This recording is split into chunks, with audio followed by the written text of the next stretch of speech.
Wake up, my people, and a pleasant good morning to you. Thanks for starting your morning right with DBS this morning. I am Mona Lisa. And I am Alice Monrose. Today is International Day of Democracy, as designated by the United Nations.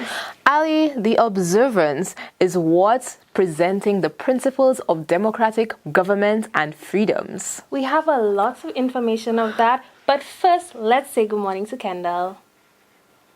Good morning. The SLP government has promised to pay the Caribbean Examination Council fees for all local students sitting the examinations before the school term is over. And I'm back to education. And I don't have time to deliver all the ministries. Every minister and every ministry has performed. I'm back to education. CXC fees.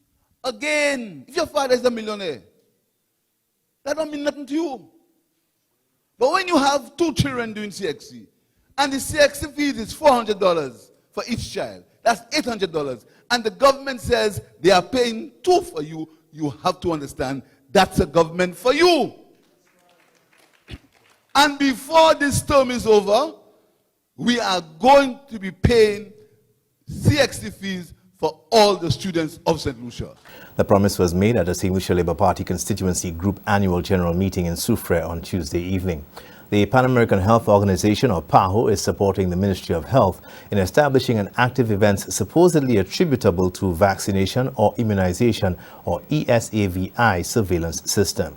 Over the past 2 years during the COVID-19 pandemic, one of our major challenges has been that of hesitancy, not just to the COVID-19 vaccine, but also we note that this is now being transferred to the routine childhood immunization program. And as such, we thought it was important at this time to build capacity, to re-educate our staff, also the public, as to the importance of vaccines, more so as a public health good. All of that in an effort to reduce the likelihood of re-emerging vaccine-preventable diseases. The Ministry of Health has attributed vaccine hesitancy to concern about possible side effects associated with immunization. The Ministry of Youth Development and Sports recently hosted a retreat for local sports associations. The activity was designed to foster partnership among the groups represented. Today we are having this retreat with members of all the sporting associations in St. Lucia. Today we have 20 different associations being represented at this retreat, and the entire idea is to get from them what some of the issues are, what are some of the challenges, and most importantly to foster a way forward in developing sports in St. Lucia. Administrators are really an integral part of sporting development in St. Lucia, and so we felt as a ministry that it's important for us to understand the role of the ministry, the role of the association, and all other auxiliary groups in the development of sports in St. Lucia. So it's been going very good so far. I think we have been able to exchange notes. We've been able to exchange ideas. We've been able to argue with each other. We've been able to come back at the table and see what can be done, and it's all in the interest of further development of sports here. 20 organizations were represented at that function. A UN climate science report is warning about increased and more intense natural disasters if more decisive action is not taken to reduce fossil fuel emissions and rising greenhouse gases. Climate action is stalling on key fronts, and the poorest countries and people are being hardest hit. But no country is immune. The report is a shameful reminder that resilience building is the neglected half of the climate equation. It is a scandal that developed countries have failed to take adaptation seriously and shrugged off their commitments to help the developing world. The Glasgow decision urges developed countries to collectively provide $40 billion a year in new adaptation finance, and this must be delivered in full as a starting point. But it is clearly not enough. Greenhouse gas concentrations continue to rise to record highs, and fossil fuel emission rates are now above pre-pandemic levels. Those are your top stories. Thanks for watching. Good morning. Thank you, Kendall. Stay with us. We'll be right back.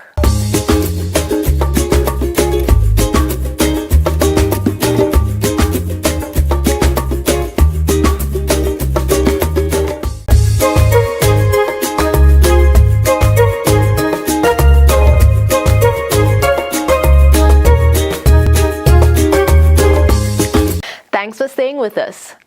As we said earlier today, it is International Day of Democracy. The UN began the observance in 2007. This year, the focus is on the role of the media in achieving a democratic society. Here is the message from the UN Secretary General. Today marks the 15th anniversary of the International Day of Democracy. Yet, across the world, democracy is backsliding. Civic space is shrinking, distrust and disinformation are growing, and polarization is undermining democratic institutions. Now is the time to raise the alarm. Now is the time to reaffirm that democracy, development and human rights are interdependent and mutually reinforcing. Now is the time to stand up for the democratic principles of equality, inclusion and solidarity, and stand with those who strive to secure the rule of law and promote the full participation in decision-making. This year, we focus on a cornerstone of democratic societies: free, independent and pluralistic media. Attempts to silence journalists are growing more brazen by the day, from verbal assault to online surveillance and legal harassment, especially against women journalists. Media workers face censorship, detention, physical violence and even killings, often with impunity. Such dark paths inevitably lead to instability, injustice and worse. Without a free press, democracy cannot survive. Without freedom of expression, there is no freedom. On Democracy Day and every day, let us join forces to secure freedom and protect the rights of all people everywhere. Thank you.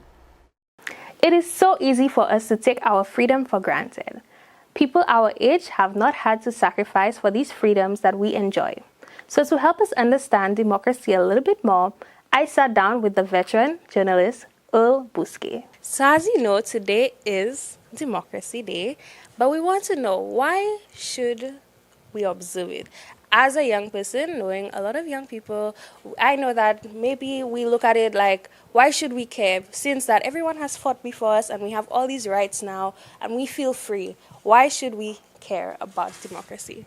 Well, it's a very pertinent question that I'm glad to share my views on, bearing in mind that more than 2/3 of the population alive today are young persons born after independence in 1979, and the whole question of the concept of democracy is one that is so elastic that it is subject to many different interpretations that range from when, where, and how it started to what it is now. If we look back, depending on where we look for the information, we might learn that democracy was started in Athens, Greece, a couple hundred years before Christ. If we consult other sources, we find that Europeans went to the continent of Africa and developed or learnt the concept of democracy from Ethiopia and the other African societies that they intermingled with. So the exchange between Africa and Europe resulted in many aspects that are being revealed or discovered today, but one of the most important being democracy. And then you have the whole question of definition of what democracy is. When it was started in Greece, according to the Greek and European version, it was meant that every single adult had to have a role in government, an active role. You had to feel you're playing a part and you are taking decisions on how you would like to live. Centuries later, that democracy widened as more countries developed, and it widened as it crossed the borders and oceans and skies, to the extent that today democracy can be defined as everything from one person, one vote, which is what most of us know, to the actual implementation of the different systems coming out of one person, one vote, to what we have and everywhere else, which is, yes, one person, one vote every 5 years for a constituency representative in your area, but not a vote on who will be the prime minister, and not a vote on when laws are going to be passed. So democracy, they moved from direct democracy in terms of what was discovered in Africa and adapted in Europe by the Greeks to that, from that participatory democracy to representative democracy,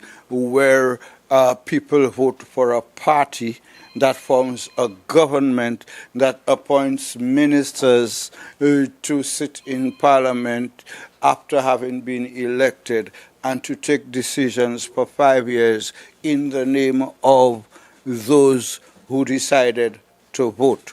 That is in societies like ours, where the voting, which is seen as the maximum expression of democracy, that is optional in St. Lucia and the Commonwealth, and in most societies. You choose because of the rights you mentioned. We have the rights to choose not to participate in elections, and therefore you never have 100% turnout in the exercise of democracy, to the extent to where it is now also acceptable that if less than half the people vote, and if a party wins less than a quarter of the number of eligible voters, that is still democracy, because the majority decided not to vote, or they decided to vote for losing parties, which once you lose, but then you also have situations like in Taiwan and other countries where, well, should I say, like in the island of Taiwan and in nations of the world where you have to vote. Voting is compulsory, and therefore you don't have a choice. And in situations like that, the only choice you have is to spoil your vote, which a lot of people do in those situations. In Taiwan as well, up to the last elections that I observed in Taiwan in 2016, you had to be 21 to vote. Vis-a-vis in St. Lucia, that was reduced in 1979 to 18. So therefore you have all of these different variations of democracy, but the issue of why you and us should care about democracy today, I sense a certain level of pessimism from the standpoint, like you said, others have fought before us and won all of those rights that we are enjoying now, so why should we even bother to look for more? That is understandable from the standpoint that you would imagine that we have won all of the rights that are there. But nonetheless, the reality is that even the rights that we have, like a right to democratic expressing our democratic freedom to choose a member of parliament, you also have other rights like the right to freedom of expression, but not every expression is free. So every right has not just a but the other thing we also must always remember is that every right comes with a responsibility. So it's all right for us to claim our rights, demand them, and exercise them, but some rights have to be exercised with responsibility. I saw a video recently in which a member of the public was claiming to have a right to say anything to anybody because he has a right. And therefore his right includes saying anything, no matter how the other person feels or who that other person is. He or she has that right for true. But how do you exercise that right in responsible ways that do not endanger your life or do not insult the integrity of others? So Every right comes with responsibilities, and therefore my appeal to everyone on International Democracy Day is to do everything to understand how democracy is manifested and to always ask questions. Ask questions, because the only way you will get to know the difference is to pose a question to someone you know or to do the research. And it is in that respect that we learn every day once we accept that you're never too old to learn.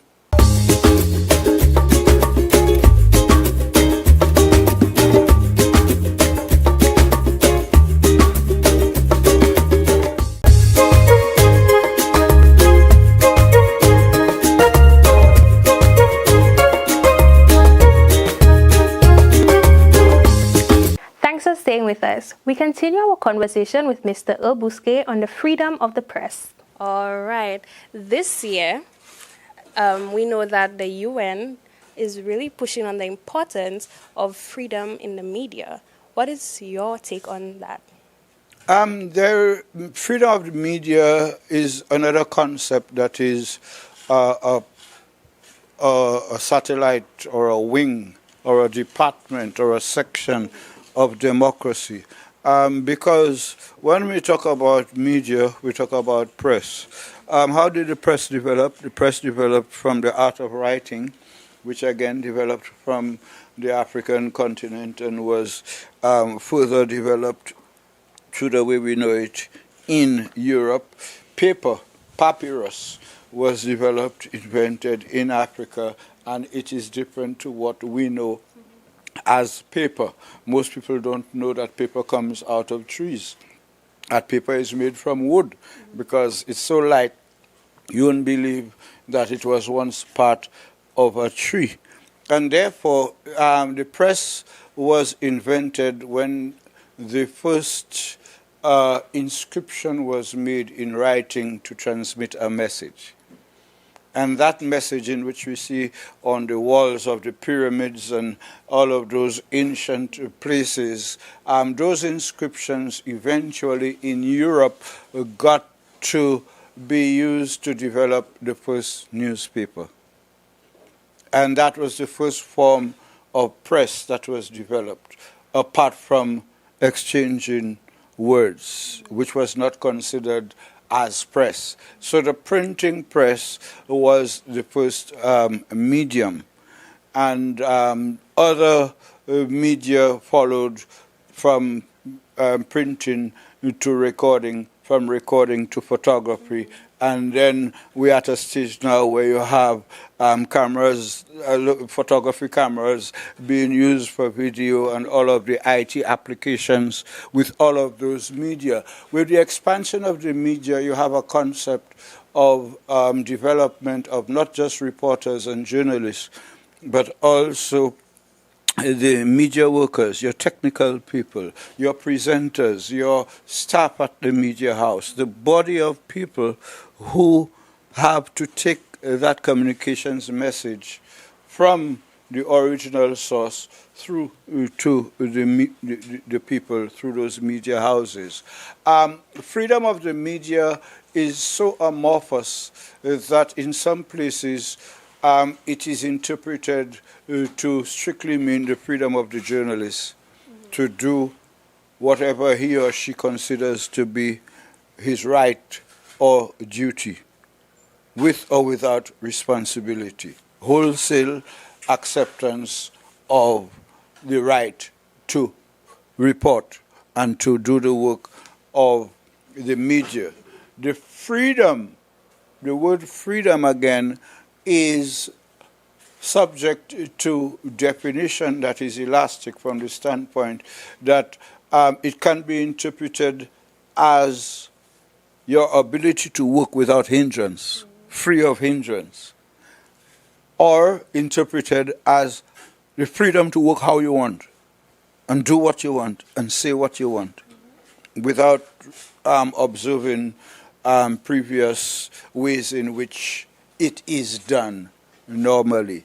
So the whole concept of democracy and freedom, when adopted by the United Nations, as in both of these cases, because the United Nations has more than 200 nations, remember, you cannot have agreement on everything. And therefore, you have a number of things like democracy, freedom, and all of that have to be defined in a way that everybody agree. And that waters down on its effect because not everybody will agree to define it in the same way. So that the way in which the United Nations defines democracy and press freedom is not necessarily the way that I will define it, and what they expect it to be in Europe and North America and the continental nations is not what it is in island nations like St. Lucia, in developing countries like the Caribbean, or even in large developing countries from Guyana, which is 3 times the size of England, to the large countries in Africa that were once controlled by Britain and other European countries. So that it all boils down to the individual insofar as democracy is concerned, on the individual insofar as press freedom is concerned, to go out, explore all the definitions, and by knowing all of them, choose the one that will suit you most and make you feel more comfortable doing what you're doing within the context of doing good.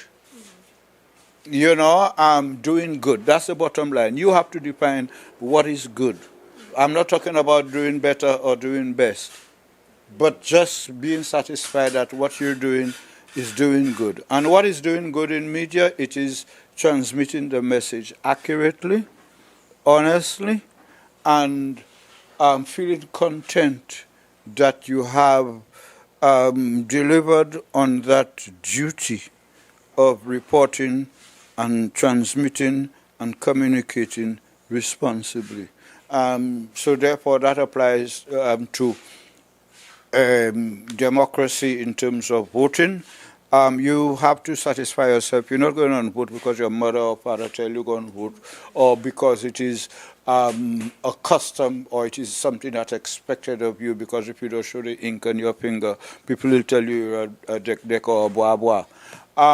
Going to vote must be on the basis of you being satisfied that you are, 1, going to vote, 2, who you'll be voting for, 3, on the basis of why you will be voting for that person. That is where you're participating in the democracy by deciding why, how, where, when.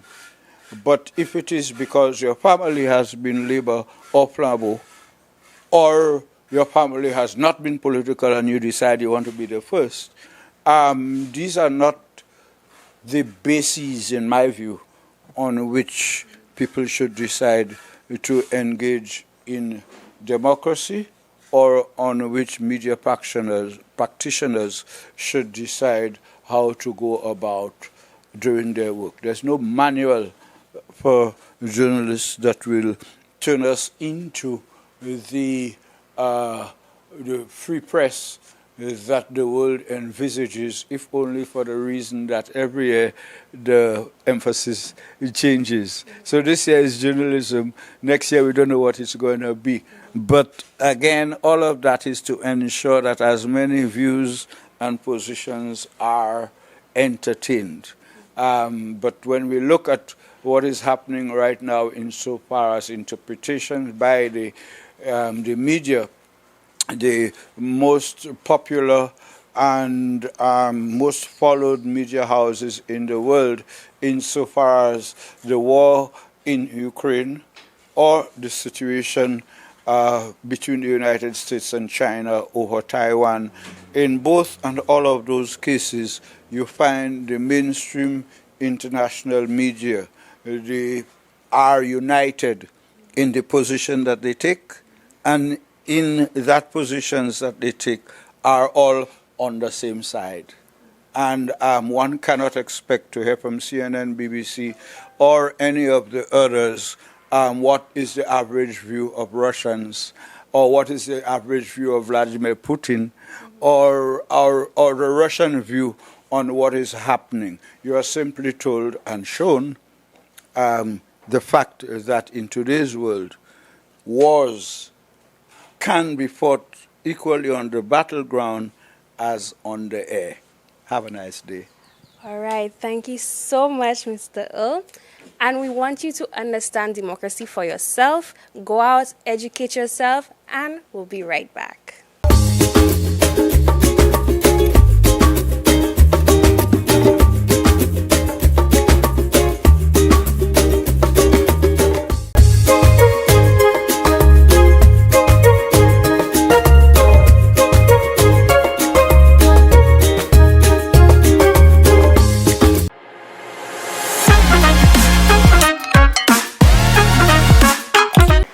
Everybody, welcome back to another episode of Ali's Corner.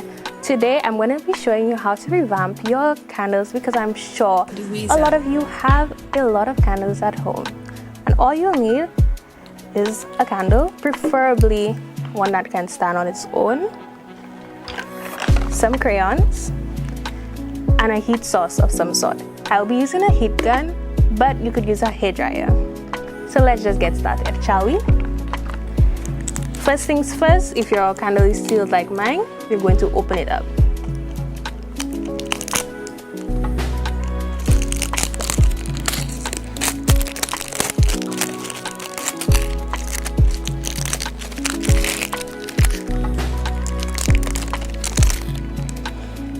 Delicious.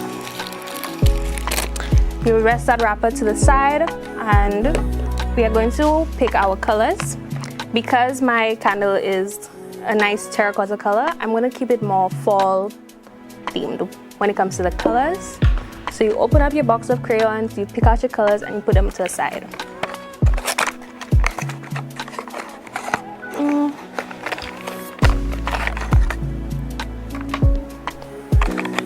Some oranges. I think I'll also add a second red.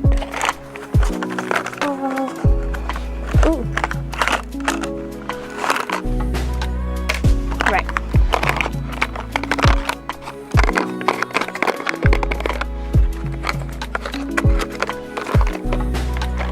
So all my colors are on the warm side.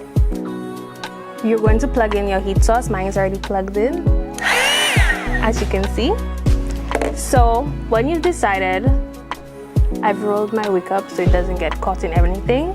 When you decided on your colors, you're going to figure out your placement. So I think I'm going to do red, orange, red, yellow, red, tan, red, brown, because I have a lot of reds. So as soon as you decided this, you're going to then take your heat source and melt the crayons on top of your candle. You can let it drip to the side or puddle around however you feel. Parental guidance is advised for this portion because we are playing with heat. Alrighty. So my first color is red, and I'm just going to hold it above my candle and apply some heat. Keep in mind, do not hold the heat source too close to the candle because the candle will melt.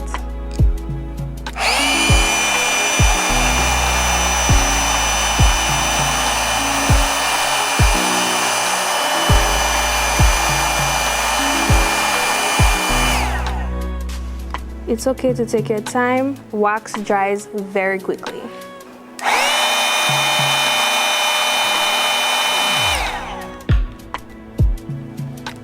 Yes. So as you can see, this was my first drop. Just play around with it. It's okay. It can remelt and you'll be perfectly fine. Alright, so in the event that you're not very skilled in precision, I don't recommend a heat gun or a hairdryer. What I do recommend is a lighter, especially the ones with the long head, as it will be easier for you. So let's get right back into it. This would help you get a more precise when you want to do the drops, etc. Just be very careful as this is an open flame.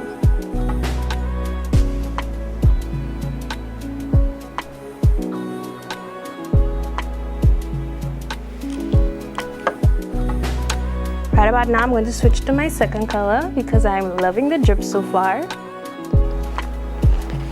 I'm also going to place my candle on some regular hand towels just so that in the event any wax falls, it doesn't land on my pretty table.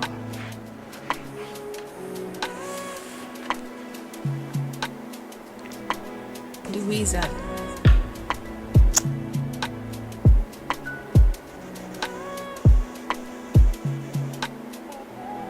Having the flame open for a long period of time can make the screws a little hot. So it's okay to take a break in between, evaluate your work and come back again. So you're just going to maintain that. If you choose to do the drips, you're going to do it around the whole way and we'll get right back.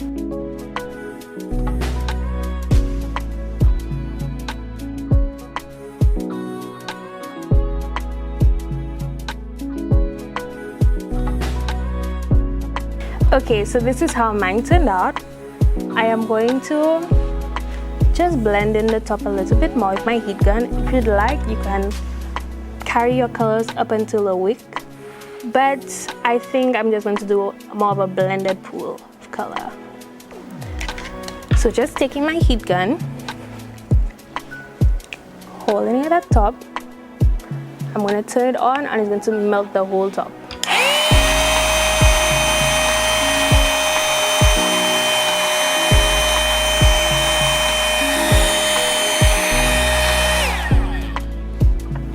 Just remember not to allow your wick to touch the wax while it's drying, so that'll be much easier for when you're ready to light your candle.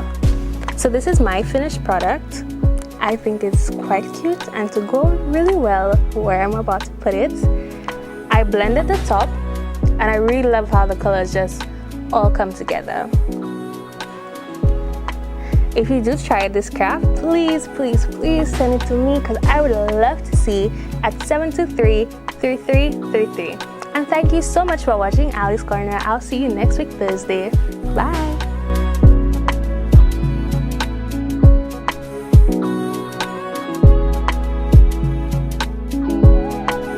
Louisa. Thank you so much for staying with us this morning. We will leave you with this quote. Democracy is the government of the people, by the people, for the people. Remember that. Practice democracy and ensure that you do a little bit more research on today, the special day of International Democracy Day. We hope you have a very pleasant day. Bye.